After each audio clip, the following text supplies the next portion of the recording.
वाक्यांची सिंहगर्जना या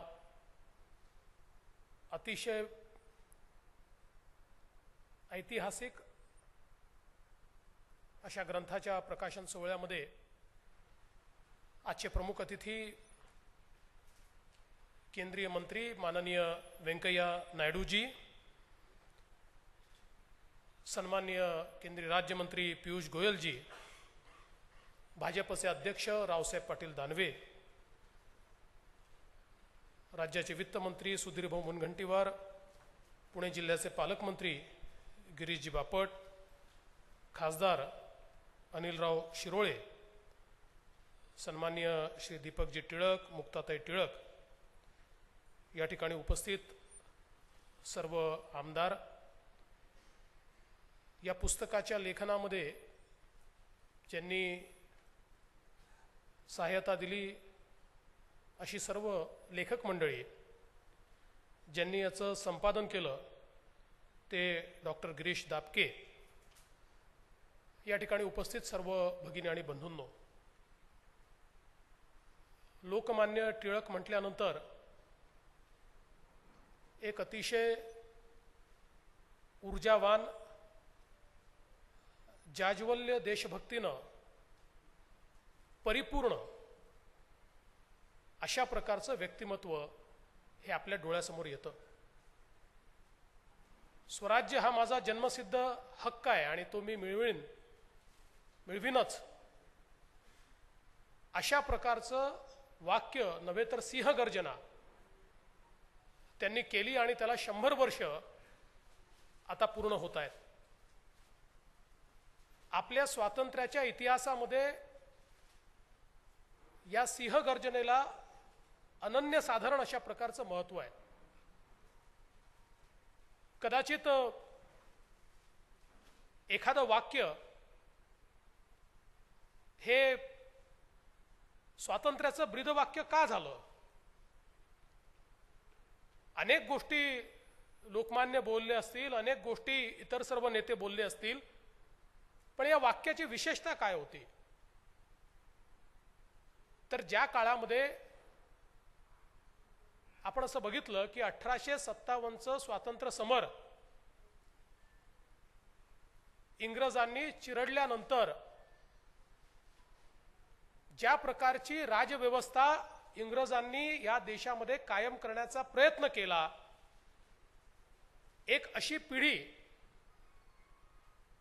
की हे 1857चं स्वातंत्र्य समर चिरडल्यामुळे निराश झालेली, थोडीशी पराजित आणि पराभूत मानसिकतेतली, आणि त्यातनं जी एक इंग्रजांनी शिक्षण पद्धती तयार केली, त्या शिक्षण पद्धतीतून हे मानणारी की आमच्या देशाला स्वातंत्र्य हे तेव्हाच मिळू शकतं जेव्हा राणीच्या मनामध्ये येईल, इंग्रजांच्या राज्याचा सूर्य हा अस्ताला जाऊ शकत नाही, ज्या दिवशी राणीला आमच्यावर मेहरबानी करायची असेल आणि इंग्लंडच्या पार्लमेंटमध्ये आम्हाला स्वतंत्रता देण्याचा कायदा पास होईल तेव्हाच आम्हाला स्वातंत्र्य मिळू शकतं, अशा प्रकारच्या मानसिकतेत, पराजित मानसिकतेमध्ये समाज गेला असताना लोकमान्य टिळकांनी सांगितलं, स्वराज्य ही काही इंग्लंडच्या राणीची बपवती नाही आहे, ते काय आम्हाला भिकेत नको आहे, तो माझा जन्मसिद्ध हक्क आहे आणि तो मी मिळवीनच.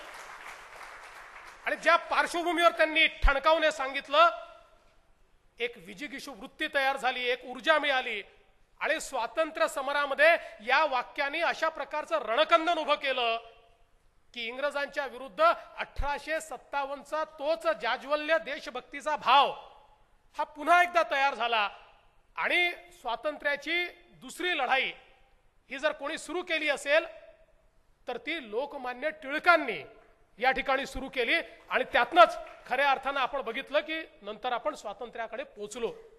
आणि म्हणून आपल्या या स्वातंत्र्य समरामध्ये या वाक्याला आपण सिंहगर्जना म्हटलंय.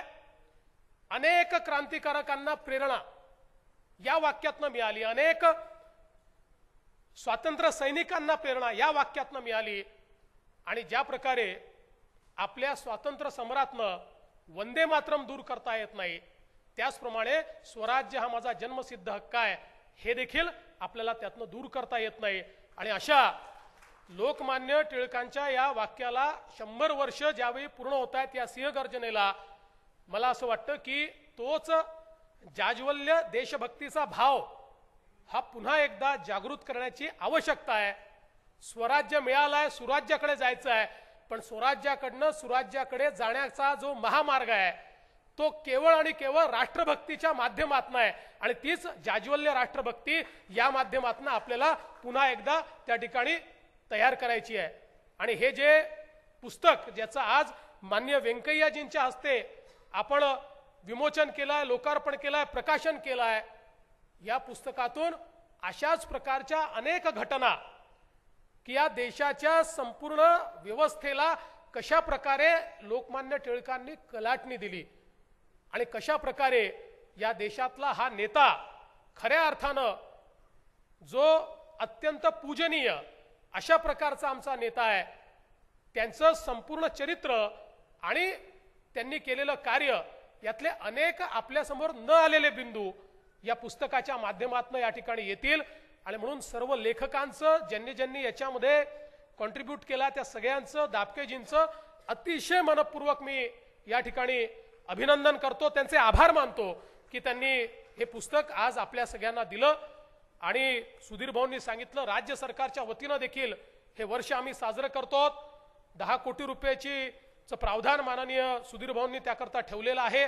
मोठ्या प्रमाणात सगळे लोकमान्यांचे विचार त्या ठिकाणी पोचवायचे। सार्वजनिक गणेश उत्सव जो लोकमान्यांना अभिप्रेत होता तो पुन्हा महाराष्ट्रात घडवून आणायचा, अशा सगळ्या गोष्टी या निमित्ताने आपण ठरवल्या आहेत। आणि त्यासोबत दिल्लीतल्या महाराष्ट्र सदनमध्ये देखील लोकमान्यांचा पुतळा हा त्या ठिकाणी उभारला पाहिजे, कारण महाराष्ट्राची कल्पना ही लोकमान्यांशिवाय आपण करूच शकत नाही।